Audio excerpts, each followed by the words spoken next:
Welcome to the Sovereign CEO podcast, where all things business, politics, and culture collide. I'm Carla Treadway. I'm a marketing strategist, business coach, podcaster, and truth teller for critically thinking freedompreneurs who are ready to play big. Here we have brave conversations about creating wealth on your own terms, building a brand that stands for something, making an impact on the world, and living sovereign and free. If you're ready for bold conversations, real strategy, and the mindset to lead in today's world, you're in the right place.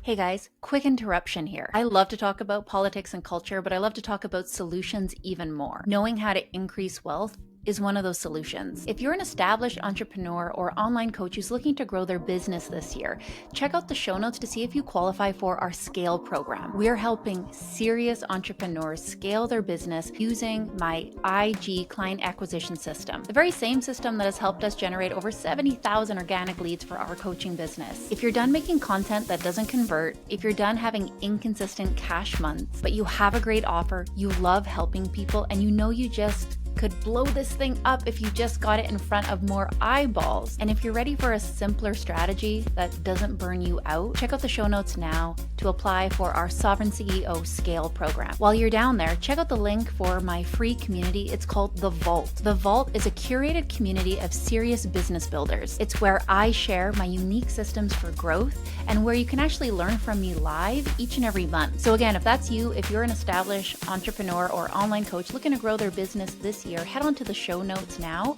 so that you can see these options for growing your business with me. All right, everyone, welcome to another episode of the Sovereign CEO podcast. I have with me my friend Meghan Telpner. Welcome to the show. Thank you, Carla. So excited for this conversation. The best part about Meghan calling me is this like Technicolor unicorn picture shows up on my phone. And it's like the bright spot in my day. Well, we've been friends for a little bit. We've met at some in-person events. Like that's definitely my first experience of you was in person. I started learning about your business and your content online after that. We got a lot of mutual friends. You're a multi-passionate Toronto-based entrepreneur. You're a best-selling author. For the people that don't know you, maybe just start off with a brief introduction here. Sure. The briefest of brief is I kind of went the standard course of going to university and getting a corporate job and realizing that it sucks. I went from job to job. I was working in interactive advertising in the early 2000s.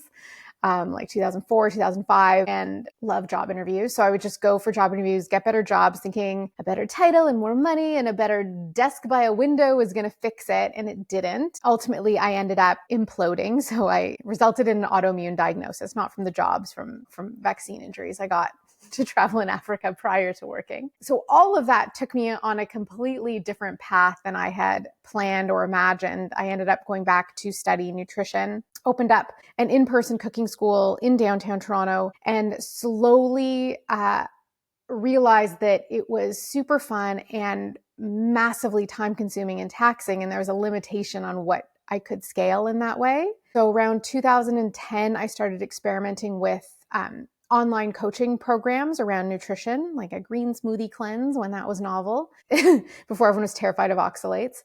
And then it transitioned slowly into online coaching and then online culinary nutrition classes. In 2014, I launched the Academy of Culinary Nutrition, which was a full and complete online culinary nutrition school with a certification program. And I ran that for 10 years. It was amazing. In that time, I wrote a couple books that sold great. They were the textbooks for my course.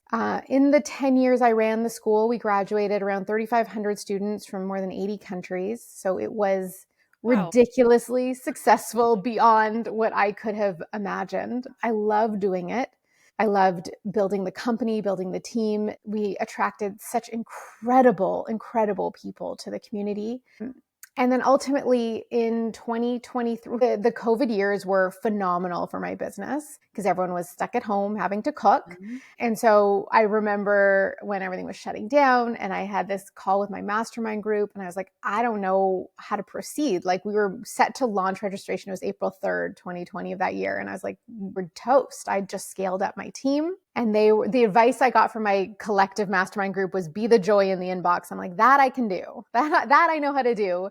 And we had our biggest year ever. And it continued for 2021 and 2022. And then I could kind of see like it was shifting. People wanted to be out in the world.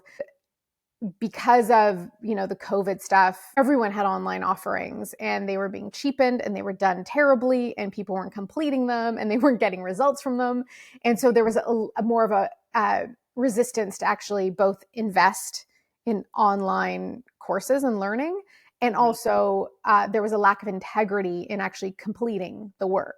So we'd gone from like a 95% completion rate to an 85% completion rate, which is still phenomenal for online courses, but it was, I could see the trajectory. In 2023, we did our launch and it was not remotely what we'd expected. It was terrible. And I kind of looked at the trajectory of what I was going to personally have to do to pivot everything to make this work. I had a team of 9 full-time. And I just didn't want to do the job anymore. It was like I looked at the job description of what I had to do. I was like, I would never apply for this role as CEO of this company that was sort of like going to have a loss year. Rewind a little bit from the age of, 25 when I was still working in corporate. I was like, I'm going to retire early. Like this work thing is killing my day. I don't want to do it. Like a typical, privileged 25-year-old. And so I sort of started also simultaneously learning about money and finance and how you manage it, how you manage your finances personally, how you manage them in a small business to build a ridiculously profitable business. And that was what I did. And so my goal had been to retire at 40. First it was 35, and 35 I was like, we're still going. And I didn't have enough money yet.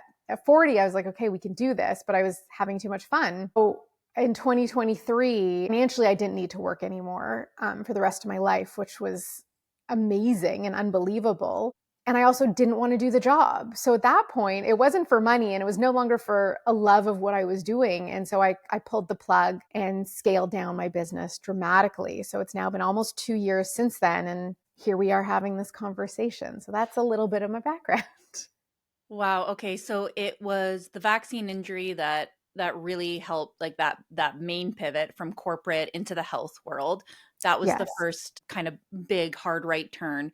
I kind of want to know about the beginning of building this very successful empire. Could you have done that without the corporate background? Because, there's a lot of people with really good ideas and they're excited about what they do and they have the passion, but they don't have business skills. Right. Or they're getting coached, they're doing an online program and they're still not getting those proper skills. Were you Right. equipped to do this because of that, or what did you have to learn? Like, because it was a whole new set of skills to become like an online coach. Yes. So I think a couple things. Like I've been an entrepreneur since I was like 5 years old, harvesting rhubarb in the back lane to sell in the front yard. So there's always been that sort of bent in me. My father was an entrepreneur. So I knew a couple things. I knew that, and then my undergrad program in university was fashion marketing, but it was also ridiculously difficult, like the hours of work and the workload. And so from that, I learned some marketing and sales skills, but mostly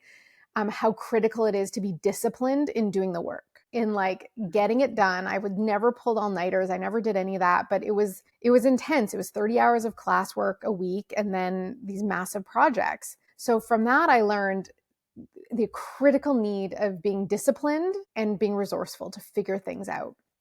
Corporate, I think, taught me project management more than anything else. So I was an account manager in these ad agencies working on multiple clients and multiple projects. And I'd create these timelines of when things had to be done by and what I had to do each day to keep each project moving along. Back then it was like Excel spreadsheets that were color coded, and you can imagine the colors. And that was also a really big skill of like showing up at work at 8:30 in the morning and working. Because if you didn't finish your work, like I didn't want to stay late at work. Like I wanted to get out as soon as I could. I didn't want to be in there Saturday and Sunday catching up because I was not focused. So I think more than anything, those are the skills I learned.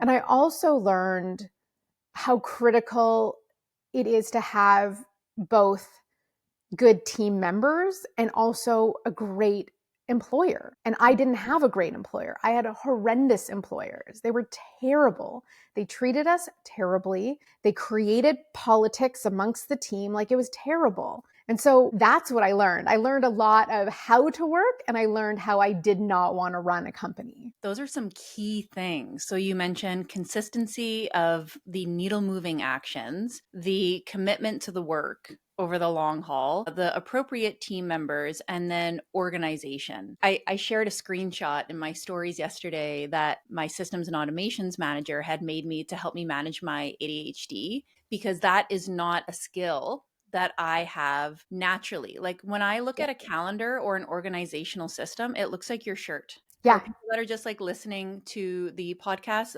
there's a million colors going on. That's what I see. And it's funny, I used to call it organizational dyslexia. And when I looked it up online, that actually is how I see spatial things. So for me, sometimes I have to buckle down and just learn how to do things that I hate and are hard for me. But there actually is some form of a disability there. So that's where I need to pull on team members to say, help me organize this and teach me how to use it. Yes. Because I really struggle with that. Like, that is so key. So key. And I don't subscribe to the labels, but I have a lot of the traits, and my whole life in school and then in work was figuring out systems so that I could function. Because if I am not focused, I can't get anything done. I can also become so focused that like the world can explode behind me and I won't notice, because I'm like drilled in doing what I'm doing. So it was amazing when I got to a place where I could bring in like an operations director to actually streamline and organize the functioning of the web that I had created. It was like all in here and I knew what had to happen, but being able to have someone translate it in a very logical way, and also to manage as my team grew the workload for everybody, because not everyone was going to work at the pace I was going to work at, which I recognize is, that's not a good or bad thing. It's just people work differently.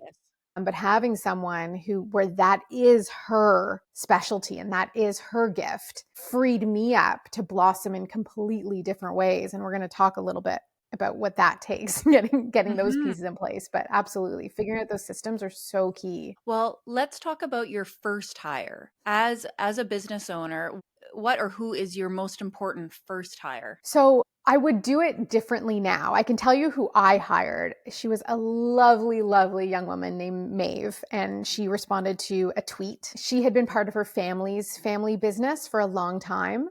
And what I loved about her was she had clearly emotional intelligence, because she had worked from a young age in her family business and had other jobs. And I felt like that was really critical. But she understood in a small business, you have to wear a lot of hats, and being willing and able to do all the things. So when my business was just starting and it was primarily an in-person business, it was like doing trade shows and doing talks, and like we'd go by bicycle and pack up and like load the stuff and do these events, and then also cooking classes and deal with customer service. Like, it was a lot of different things. And she was with me for the first 4 years. She then went on to Airbnb and was there for I think 8 or 9 years. But with me, like, so then we started going online. So she had to learn the tech to do things online and like merge the SEO and like all the things with the blog that was a primary traffic driver. So I looked for someone who had that small business experience, multi-talented, and most of all had a really, really great can-do, resourceful attitude. So she was ready and willing to figure things out.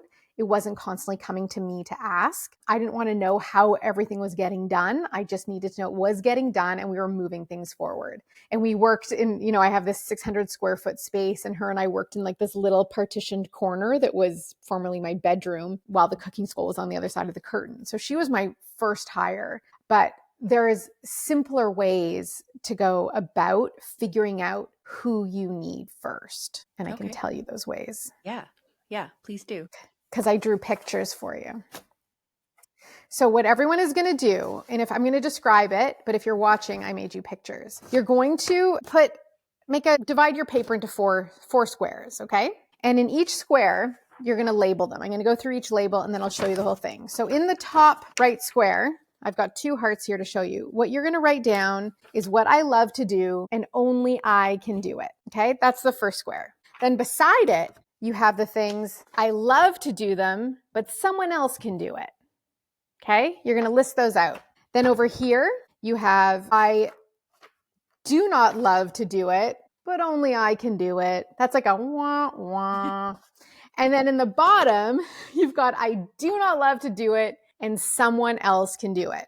And so what you do is you write those out, and then you list all the tasks you do in, say, a month or a quarter, depending on how your business works. So you plan this out. You could do it in a week too, but you write down all the things you love to do that you feel only you can do in your company, all the things you don't like to do, but really only you can do in your company, or that you don't like to do, but only you can do in your company. And then you write out what you love to do, but someone else can probably do it, and all the things you do not want to do, someone else can do. So you have your whole chart. Here's the whole thing all in one. And what you end up with in the I don't want to do it and someone else can do it are the first tasks that form your job description of the role you're hiring for.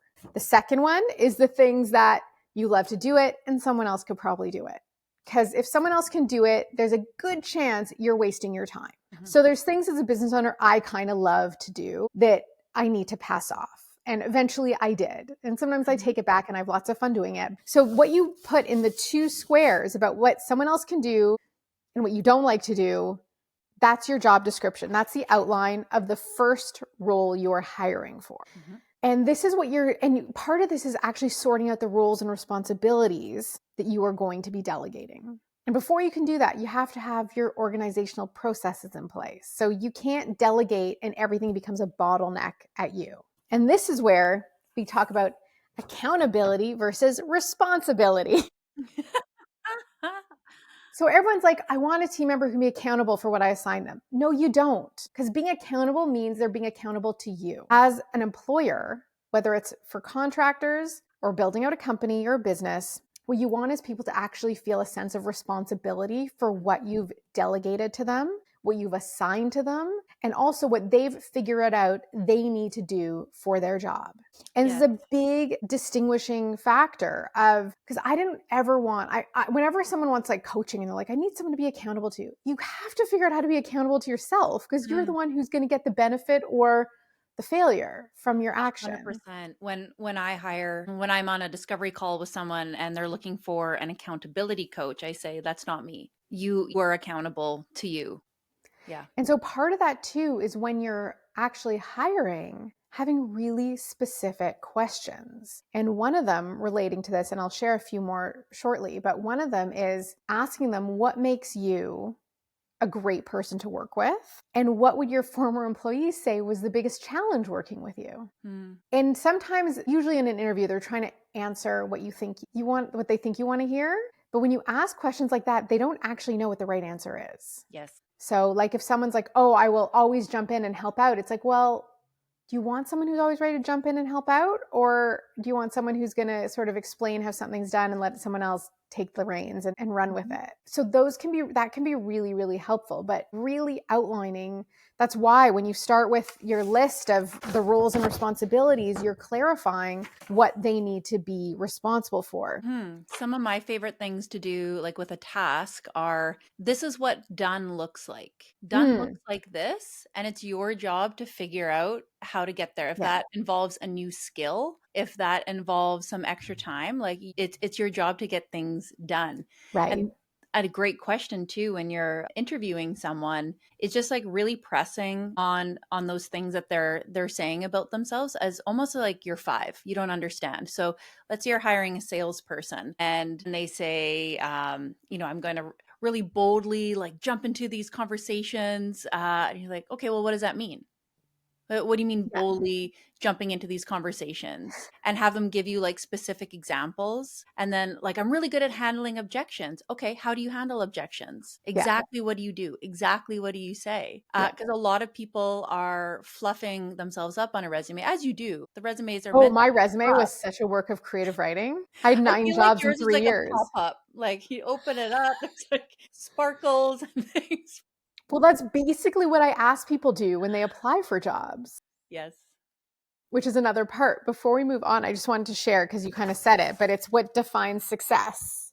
And so you have to be super clear. I don't know if this is coming up in reverse, but you have to define what success looks like in the job itself. So you said you want them to know how something's done, but they also need to know if it's done well, like what the metrics are that are really going to be critical and valuable. So they know if they're doing well in their job, what success looks like in the company. So for me, when I was running my company, being a contributor to the culture of the company was really important. There's all the like inclusion stuff, but like I wanted true inclusion, which meant like a sense of belonging and engagement and joy of being part of this company. And so for me, it was like, what does that look like? How do I cultivate that? And what does it mean to be a successful member of the team and of the company? And then the last one is, what does success look like for the business, which is different than the company? Because this is like, what are you actually contributing to the bottom line? Because it's not a not-for-profit. It's not a charity. Like, we're here to make money. I want to give people bonuses. I want to pay them what they're valued at, what they need and want. And I have my own financial goals within the company and in my personal life. So as an employer, you have to know this. And it's like, but I just want to make skin cream. I'm like, yeah, well, if you want to sell it and make money doing it and build a business with it, you also have to think about that side of things. I think that's really hard, especially for female entrepreneurs. We hire people, we like them, they're working hard, but you really need to put that extra added heat. What about your position creates money in the business? Yes. Oof. A Yeah. lot of us are veering away from that conversation. Yeah. So I made no secret about it. And I actually, at one point, when our profit had gotten greater, our margins were shrinking. My team, two people had done different budgets. So one was the marketing, and she had done the budget and was like, and look, and then we have a profit of $1 million. I was like, well, you missed a few things. And my operations director is also like, we need to increase benefits. I'm like, well, we don't have the margin right now. And I did like a full presentation of where the money goes that comes in. And of course, like a giant chunk goes to taxes. And just the cost of having employees and these unknown costs. But I said, like, every single one of you needs to generate 3 times your salary for it to make sense for you to be on the team, because I have to pay you. I have to pay the taxes on the money earned. And then the third that is the actual revenue profit. And I hope you very guys few heard people that. think about it that way. What's that? I hope the listeners caught that. The employees that you hire need to generate 3 times their wage to have a role in the company. There's a Yes. clear number for you, which satisfies the other question. People are wondering, when can they afford the employee? Right. That kind of answers it. If them coming on board means that amount of revenue is going to come into the business, that's your answer. Right. So also remembering, so not every role in your company is directly revenue generating, but if they can take half your workload off you and free up your time to the things only you can do, then optimally you're able to increase the profit. So they may not directly contribute, but they have to directly be able to either generate revenue or free up the time for the revenue generating roles. Yes, 100%. It has to be one or the other. The bookkeeper, for example, might save you some money here and there, but ultimately they're taking those hours off of your plate. Yes. And hopefully allowing you to see your business numerically, which most people don't want to face personally or professionally. Yes. Which kind of brings me to this idea of when you're pressing people for what they're delivering, it's really important that you have a clear idea of what everyone should and needs to be delivering. Also, when you have someone, like you said, who you really like in the company, but maybe isn't that effective at what they're doing, there's a really great system that I brought in parts of it to my business, not everything, called the entrepreneurship operating system, EOS. And something they call it an accountability chart. I call it a responsibility chart. But you basically are outlining. So if you already have like one assistant part-time and maybe like someone on contract, you're outlining what seat they have in the company, what actual roles they each have. So like I have a little chart. You might have you and your operator, and then the different people who are part of your team, and then your contractors. And you make a list of what each person does, their roles and responsibilities on a top level. Like, it doesn't have to be like so tedious. But what sometimes you find as you grow is you have this person who's been wearing all 4 hats of like admin and social media and email marketing and affiliate marketing or whatever it is, scheduling. And you're like, you know what? She's currently doing all these things. She's really only good at one of them. So can we make that her primary role And then we're like, okay, we need someone to fill these other seats effectively. And that can also be a really powerful way as your team grows to know exactly what you need. Because with a small business, often they're wearing all these hats, but they don't all fit right. They're Yes. willing, they're good at it, but they might not be exceptional. And so this can also help you to know exactly who your next person is, or how you move someone around in the company who's maybe great for company culture, maybe makes an amazing personal assistant for you, but maybe shouldn't necessarily be client facing or customer facing. And can you fill out a role in that way? There's all different kind of systems, but that one comes from something called EOS, our entrepreneurship operating system. They have a few different tools I like. It's really more for companies of more than 10 people, which is not a lot of companies, I don't think, in this world. But, certain things like having measurable metrics that you're, looking quarterly and annually that the team knows about. Like, this is all transparent with the whole team, so everyone kind of knows the goal. If you are, let's say you have no employees right now, do you Mhm. think it's important for that person to learn how to do these tasks first, whether it's bookkeeping, email marketing, so that they know how and what to outsource? Or are there certain things, like based on your chart, that like it would be a waste of time for them to try and figure this out? And like, let's say you're terrible with numbers. Should you immediately get a bookkeeper? Or is that something as a business owner that you should figure out yourself first before you pay someone to do it? No, I think if you're talking about bookkeeping, and I may be biased, I'm like, absolutely do not teach yourself that. However, I do think it's important to learn it, not necessarily to do it, but so that you can understand it. So for example, I had a bookkeeper pretty early on, but I still collected my receipts. And like within my company now, my assistant will pull all the reports from the various payment gateways. And I look at like what each category of thing we sell generated. And we do that basic stuff and we hand it over to the bookkeeper to figure out, expenses and balance, get a proper P&L statement.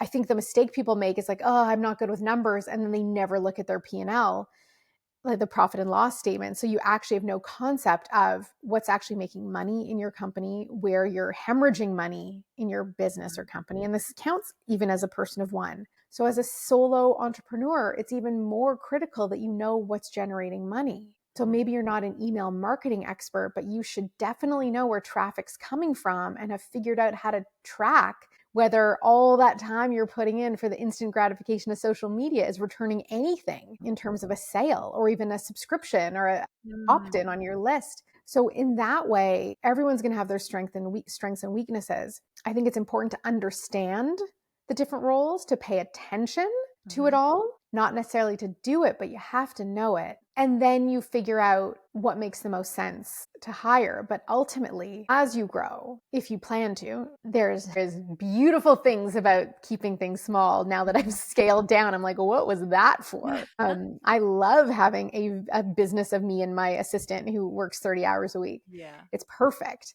Well, it sounds like you don't need to be an expert in all these things, but what is important at the bare minimum is understanding cause and effect, whether Yeah. that's your P&L statement, the outcomes that your employees are getting, and continually reviewing those. That is not something that I did strong in the beginning of my business. I was just like the marketing and the making the things and the selling and blah. But Yeah. unless you're tracking what's working, you'll just drive yourself insane being so busy selling all the things. A very simple example is we've been working with clients using ads. First, we dial in messaging and all the things, and then we go to ads. Now, if you're not actually tracking what's happening with ads, all you see is you are hemorrhaging money. Yeah. So you're like, okay, I'm spending $50 a day. If you don't know what happened, so we have different like charting systems to then determine the percentages. So sure, you spent $50 a day, but then that got you X amount of sales calls. And then from those sales calls, you closed one of those, which was a $10,000 program. So you have like a huge ROI from that. But if you weren't doing that, if Yeah. you were disconnecting and not tracking the amount of calls booked, the amount of leads, all you see is bleeding. And Yeah. then maybe you also see that you're not getting those calls booked, and then you actually are just losing money. Yeah. I went to really early on, I went to this like women's entrepreneurship seminar. It was at Staples. And I remember because we were like, they have like the little central area with all the folding seats. And I was just so earnest. I was like, I want to learn. And she said, I don't remember the name of the presenter, but she said to look at the area of your business that's making the most money and focus your time and energy on that. So I went home and manually added it all up, like coaching, cooking classes, like this was nutrition coaching, consulting. And I was dramatically making more in nutrition consulting, which I hated doing. It's like, well, that's not going to work. So if I just quit doing it, automatically something else in my business will be more profitable that I actually want to do, and I can put more time and energy into that. And that's exactly what happened. I was like, I love doing the cooking classes, but I can only do so many if I have clients all day. And so part of it, that is not what most people would have done.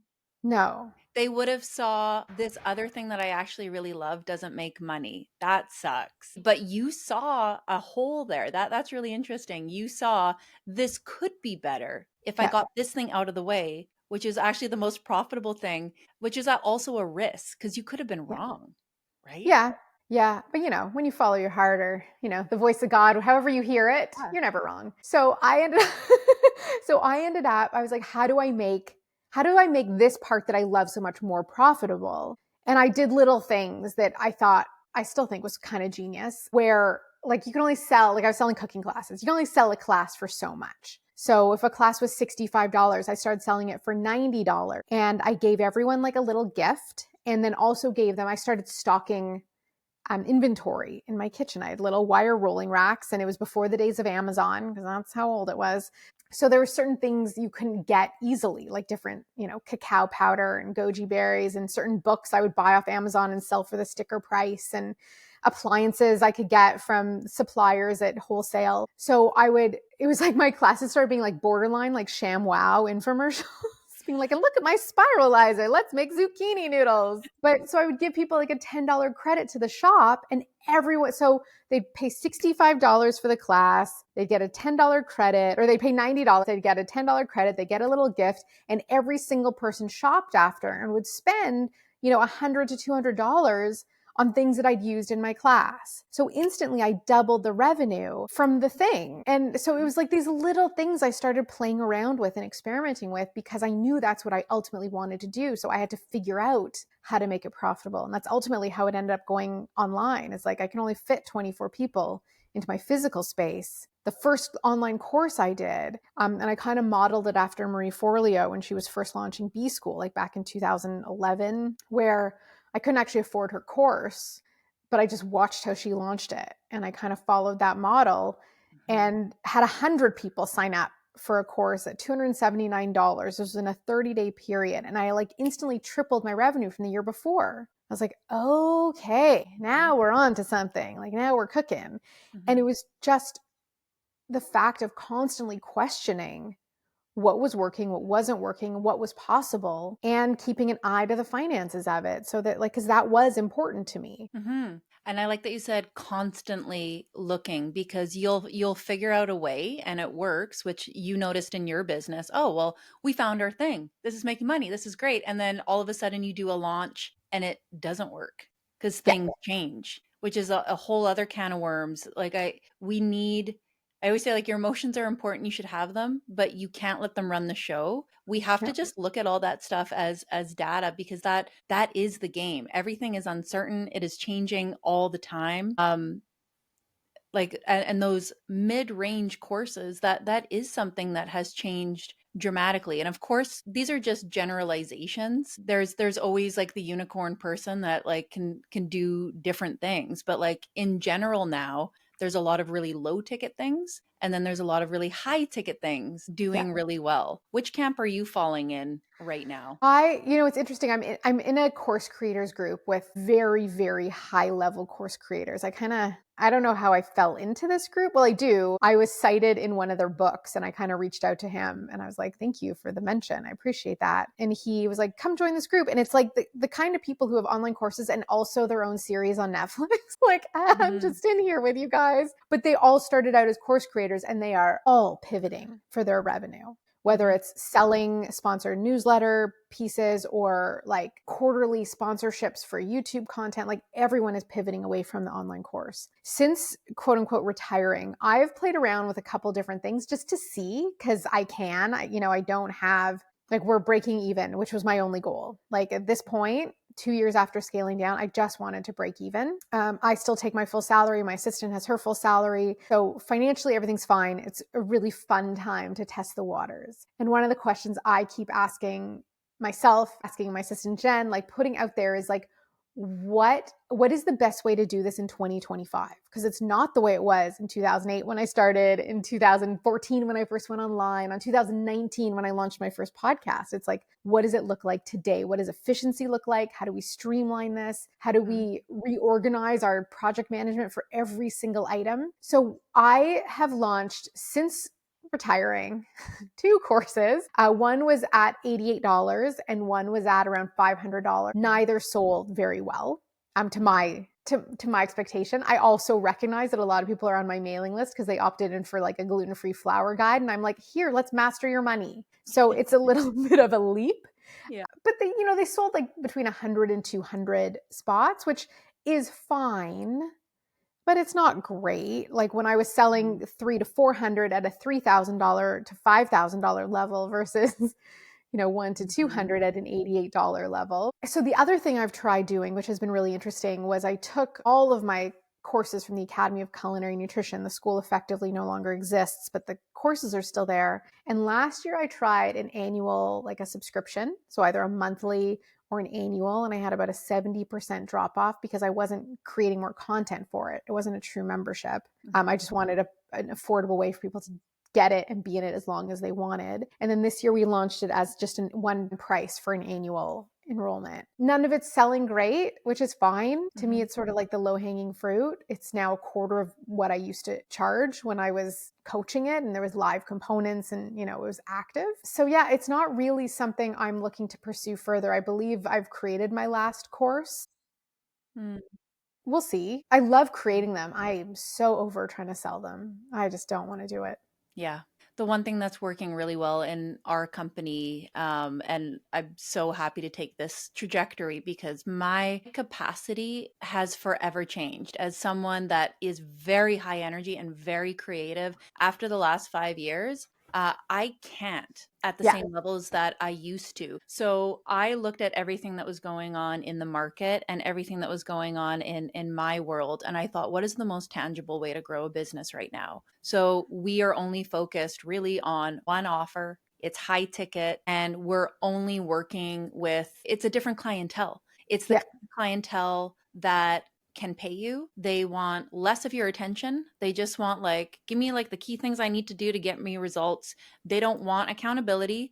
They don't want a million videos. They just want results, which feels really good to me as an entrepreneur because it puts some healthy pressure on me in a different way. How do I make one program that is really, really good, that we're going to feel confident that we're getting people results. So we don't feel bad about charging high ticket. It has to be high ticket because you're going to get results. So you're unapologetic about marketing. And that has been the simplest, best thing that we've ever done in the company and that I've been doing with other people. And I think it's a female thing too. I don't know. I'm generalizing, but I have always just wanted to help people en masse. And from my yoga studio days to when I first started my coaching business, I just gave so much of myself away for free or low ticket. And I could just like produce and give and give. And I feel really lucky. We have a really nice life. Money is important, but I don't like need money in a stressful way. So I would tell myself these beautiful lies that it's okay to just not get paid or just to get paid a little bit and just give and give and give. But I'm 40 now. That's not what I want to do. I want to work way less. So if I am working, it's for money. Here we go. And results. Like that's the most important thing. Yeah.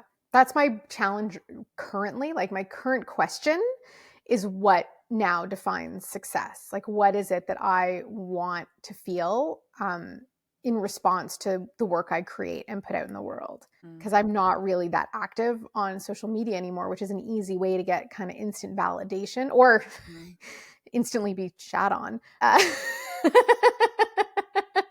I just Yeah. don't want to participate in any of it. So it's sort of asking those questions like, what does success feel like? Or what is a successful initiative at this point? If it's not all based on money or it's not all based on praise and hearts and Mhm. all of that, it's like what makes it meaningful and fulfilling and joyful? And that's sort of the metrics I'm working on defining. Is it what's fun for you right now? Like I have spent a decade doing things that, it was fun. It was fun for Yeah, me to create these things. It was fun for me to be all over the place and doing all these different projects. It was fun to get like attention and to be on different stages. And I don't want those things. I don't care about them in the same way. I'm yeah, just like, if I'm going to take time away from my family, it's to create revenue right now. exactly. That's Yeah. it. Yeah. And I did for a long time. Like my face is on the cover of books and I was on all the television shows and I did all of that. And it was super fun until it wasn't. So I'm like, this is, little things. It's just started to add up. Like I wasn't allowed to have water on one of the shows because if I had a cup with me, it had to be a McCafe cup. I'm like, I'm not sitting here with McDonald's cup in front of me. Like not happening. I got fired from the Marilyn Dennis show over like not wanting to skewer tuna. I was like, I don't think tuna is like a great food to eat a lot of. And I don't want to like my hands They on raw told you what fish you and needed to cook on the pardon show? me. They told you what you needed to cook on the Well, show? that was it. They were giving me other recipes. I was like, I'm gonna cook my own. That's weird. So there was like these little spots of contention that just kept trickling along until I'm like, I'm just going to build. And ultimately, it's what I've always done. It's like, I'm not going to build my business on Instagram or Facebook. I'm building my business on property I own and that I can control for the most part. So when doing these segments for these TV shows, I'm like, well, I'm building someone else's business. Like I need to focus on building my own. And, it was part of establishing very clear core values personally and for my company. And then hiring and building a business around those core values became really important too, to be like, what mountain are we climbing? Like, what is this goal ultimately? And, like you said, if I'm going to take time away from my family, it has to be something that directly contributes back to our quality of life and our life goals. And I think that it can be very easy to get lulled into, the salves of the ego that make you feel important and popular and all those things. Because most of us who become entrepreneurs, we're not either of those growing up. Mhm. We're all a little quirky in our own ways. Now they're the gifts, but it's getting explicit clarity on that is so important. How important has mentorship been for you along this road? Like you said, right now you're in this course creator group and you don't know how you even got there. How important is it for someone that is trying to grow or figure out these questions for themselves to be in these higher level containers? I don't know that I ever had a specific mentor. I've always been curious about business and how other people operate their businesses. And so when I meet people, I ask questions, like really specific questions. And for a long time, it was about teams. It was like I wasn't hiring the right people and I was having turnover every 18 months. I'm like, what am I doing wrong? So there's a couple key things. I got into a few different mastermind groups where, again, like I often feel like the outlier, like not everyone's showing up with their homemade macrame sweaters, which you said what brings me joy. Like crochet is bringing me joy these Yeah. days, like creating three-dimensional things with my hands that for no other reason because it's a beautiful process. But getting into these mastermind groups with people who were running so a lot of people get into masterminds with like their friends or people who have similar businesses or similar industries. Like everyone's creates online courses, which is there's value in that, but it's not where I get value. It's not what made my company and my business really great. It was being in a mastermind group with someone who has like $1 million payroll a month that they run, and it's a Yep. massive film production company, and how his business operates. It was someone who he's an engineer who like manufactures car seats for people, and I learned from him really amazing practices within his company. He used to have what I love, and I wrote down core values, which is the other thing that I learned about how critical it is to share this with your team, like to have clear core values. And what he did in his company, he had it was an in-person because they actually manufactured stuff, which was so unique to me to like we had a meeting at his place, and I'm like, wow, there's people who work in here and they use machines and they're building things. Like I was so, most of my friends, we work at home online or, very, Yep. very information based. But he had this wall with like the core values blasted across the wall in little cards in little slots. And team members were encouraged to put one of those cards on a coworker's desk when they exemplified that core value. And so from that, with my own team, we had like on our Slack channel, a core values hashtag, and everyone was encouraged to single out people when they demonstrated excellence in one of our core values. So it'd be like the core value, hashtag core value, whatever it was. Congratulations, so-and-so, for creating this exceptional, unique experience for. So we use those core values as part of building the culture. And I learned that from, the most unlikely, like someone who designs and manufactures car seats. I had someone who had a digital marketing agency. There was someone there who was an operations director for a chain of restaurants. So learning how he organized his locations and his staff. So my greatest learnings were from people who were and it was interesting because this was all during COVID that we were in this group for 5 years, and they were not on the same page as me at all. And so there was sort of also my litmus test for like where people were really at. But learning from people who have entirely different businesses for me was the most beautiful and empowering and powerful thing, because I could sort of adopt and take different practices that made sense, that I was like, oh yeah, I see the value in this for the way I operate my company. Yes, 100%. We have a mastermind group that I'm running right now, and the businesses are so different. We have someone that is running like a $1 million fly-in fishing camp. And then we have people that are book writing coaches. Like, it's so different, and it's so interesting to learn. The places where I get the most value are when I somehow weasel my way into containers where people are light years ahead of me. So I'm in this mastermind myself with like 8-figure business owners. The conversations are so different. I'm learning so much about hiring and processes, and even just hearing like the things that regular people stress out about, it's not even like a consideration. Like, I'll give you an example. Someone was asking like how long a sales call should be, and the guy was like, what are you asking me? He's like, that's not important. Like, this is just you tripping yourself up. This is not an important question. And it was like super bold. He didn't say not an important question, but he was kinder than that. But he was just really pointing out where people get tripped up over like details. And he's like, it's about closing the sale. This is all that really matters. It's funny you mentioned that, because my sales lead, we called her the student happiness director. She was amazing. She's still an amazing person. She's just not my amazing person anymore. But she was like, I need a paid Zoom account because sometimes my calls go over 40 minutes. I'm like, what? Why is a sales call going over 40 minutes? And then I heard her calls, because I have my office here and she was in Toronto, so we'd sometimes be in there together. I'm like, oh, because she's making this person feel like the most exceptional, special, heard human on the planet right now. And this is her process, and I'm going to trust she knows what she's doing. And she did an amazing job at it. I was like, yeah, you can talk for more than 40 minutes. Like, you're doing it. And then she walks them through this checkout process, the whole thing. It's like, why am I going to care how long it takes? But it's like, it's just that. It's like, it's so easy to get hung up on some of these little things when you don't understand them or think they're more important than they actually are. Yeah, 100%. So you're in a unique position now. You are descaling. What does it mean to descale? Descaling. We're like fishermen now.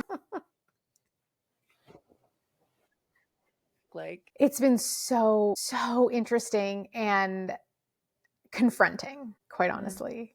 Because you do, like, it's sort of, for example, when I made a decision to scale down my company and I reached out to the director of the entrepreneurship group I'm in, which is invitation only. There's only ever, I think, 150 or 200 people in it. So people get kicked out, people get invited in. Like, it's very exclusive in that way. And I was kind of like, well, I guess you got a free seat now to fill. He's like, why are you leaving? I was like, well, I told him. He's like, no, but why are you going to leave? I was like, oh, I just assumed that I was it. I had nothing left to contribute. And what's so interesting is since then, I've had more one-on-one call requests from this group of other people looking and trying to figure out how to scale down. And it's sort of this idea that in entrepreneurship, like, you should do more. You could always do more, maximize. And I think generally, like you and I, we talked about this, previously, about our capacity and how we just can't do and don't want to do as much as we used to. And it's not just us. Like, this is, I think, life takes more energy right now. So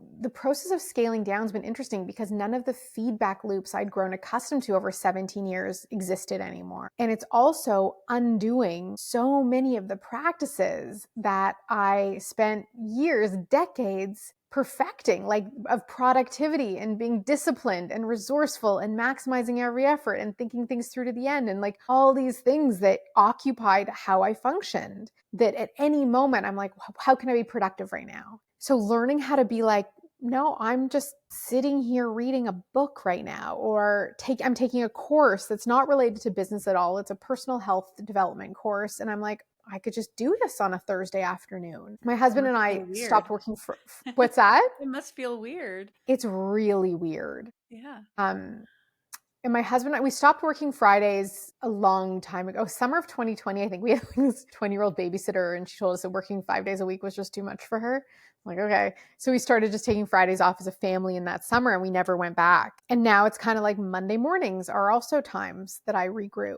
So that part's been challenging in a nice way, like not a stressful way, but it's just like really asking, what does an optimal day feel like now? Like, what does that look like? Because I had a lot of work to do wrapping up the foundation of my company so that it could live on the way I wanted it to. All the courses are available. It's a low maintenance operation.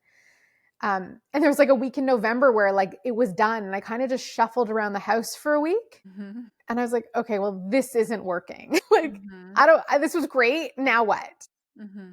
And so now I'm really seriously looking at what I want my next project to be. Doing one thing at a time is a big one, like not trying to do multiple things. So I'm looking at, I want to write a book is what I want to do, and do it in a little bit of an unconventional way through a new podcast where the interviews I do are to collect anecdotes and case studies to use in the book. That's the idea. But you know what? It's March 5th. It's almost March break. When I come back, it'll be gardening season. Mm-hmm. So maybe none of this is going to. And I don't know about you, but personally, the work is the reward for me. I love working, and I check myself all the time to see if I have maybe accidentally trapped myself into this like lie of needing to be productive, and it's not actually what I want. I actually just want to rest. I actually don't want that. I actually love working and creating, and I do create hard boundaries for myself. Like I work between the hours that my kids are at school. There's like the odd night I have to do stuff, but in general, like I'm done. Like the weekends I'm with them. We take off. We just took 30 days off as a family to travel. And I'll enjoy those times. Like easy. I can easily rest, but I love work. I love making things, creating things. That's not everybody. Right now I don't need to work either. Yeah. I'm sorry for the bulldog noises. I don't know if you can hear that. The work is the reward. I don't have to. I could be done right now. This is fun. Yes, exactly. Well, that's what I came to realize. So like I had my whole chart, right? And I'm like, here's me, and here's all the things I get to do in my company. And I'm like, and I don't want to do any of these anymore. I want to do all of these. Like I want to do the other stuff. And what I realized, and it was a friend of mine defined it this way, it's the difference between holding the red pen and the black, where the red pen is you're just reviewing and approving and making corrections and edits and like reviewing other people's work. And the black pen is being creative. And I'd gotten to a situation where most of my day was spent with the red pen, just kind of reviewing and approving what everyone else was doing to my spec. And so without all those other people there, I'm like, I'm back with the black pen all the time. And that's where the fun is in creating and imagining and reimagining and redefining what I can put out in the world. Always for me, the question of like keeping it so that it doesn't become obsessive and all encompassing, which is my tendency to be like, okay, like nothing's ever just like this little thing. It's like, well, here's this little thing and I'm going to do this to it. Yeah. And I'm working really hard just to keep it as this thing. There's a really good book about that. It's called The Motive. And it's the merger. It's a conversation about two businesses merging. And the point of the book is really this guy realizes he doesn't want to be the CEO of his company, which is kind of what you're talking about, because the CEO is just signing off on everything. And there are lots of instances where people realize this for themselves in terms of positions in their company. I actually don't want to be the person at the top. I want to be in this creative role. I want to be in the doing and the making. Yeah.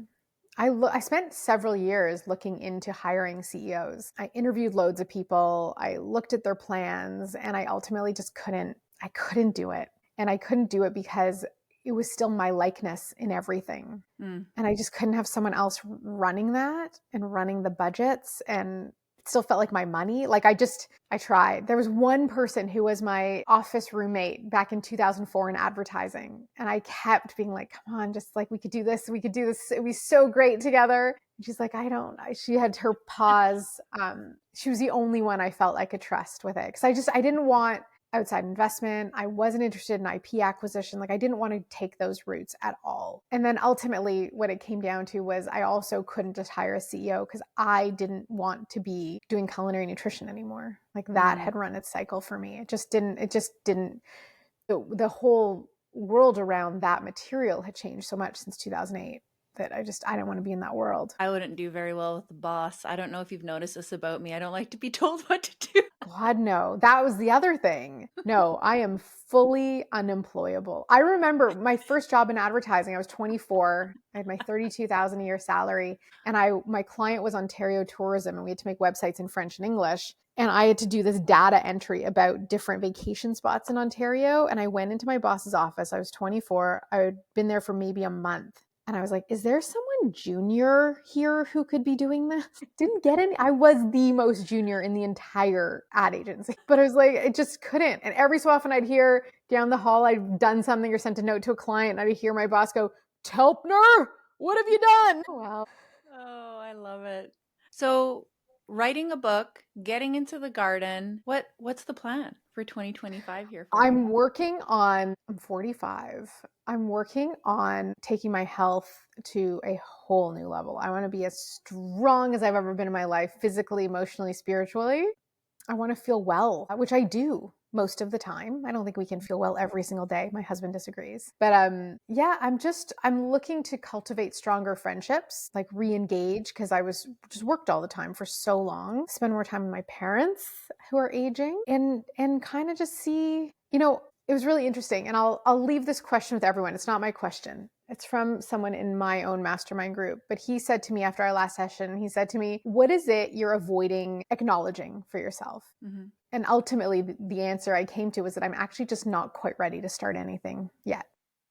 And so I'm kind of trying to sit with that and like do some things quietly and recognize that like I worked not just the 17 years I had my company, but before, like I had a to-do list for my entire life till now. And the luxury of not having to hustle into something else is something I don't want to give up yet. I love that. Meghan, thanks for coming here today. Where can Thanks for people having find you while you figure out this new way? Where can they learn from you? I am at meghantelpner.com. I still write on my blog occasionally. I'm dusting off my podcast feed. I am on Instagram rarely, but I do recommend just get on my mailing list. I send an email sporadically 3 times a month, roughly. They're really fun, I think. I share They are some things fun. I'm into, The nose thing really cheered me up the other day, the nose light. yeah, my developer sent me a bunch of reindeer memes after that, the nose glow. Yeah, so I'm what they call dabbling. But yes, if you go to meghantelpner.com, I have 1,000 blog posts. I have loads of free resources. All of my courses remain available. The one that I would encourage everyone to do is money mastery. And that's at fun.meghantelpner.com/money mastery. It's how to actually understand your financial circumstance personally and how you apply it to a business so that both your small business and your personal life are profitable or have an easy flow of money so that, with everything around us in flux, you don't have to stress about it. And I think that's just such a critical thing to acknowledge and dig in on right now because there's a lot we aren't able to control. Yes, money makes you more powerful, and what a way to bring more peace actually to your life, getting a better handle on how you spend and create money. Yeah. I call it it's positive prosperity, where you use your financial situation to do more great things in the world. Appreciate you, friend. Thanks for coming on here today. I think Thank our you. listeners got a lot of value from this conversation. I hope so. Thank you. We'll talk soon, and I look forward to another unicorn FaceTime here soon. Anytime. I got time on my hands. That's a wrap for today's episode of the Sovereign CEO podcast. If you love what we do here, if these conversations challenge, inspire, or equip you in any way, do me a favor. Hit that subscribe button so you never miss an episode. Leave a 5-star review. It helps us reach more entrepreneurs just like you who are ready to build wealth, freedom, and solutions that change lives. And if today's episode hit home, share this episode with a friend, because the more of us who are equipped with these tools for freedom, the better. Thanks for being here. Thanks for being critical thinkers. And I'll see you guys next time on another episode of the Sovereign CEO podcast.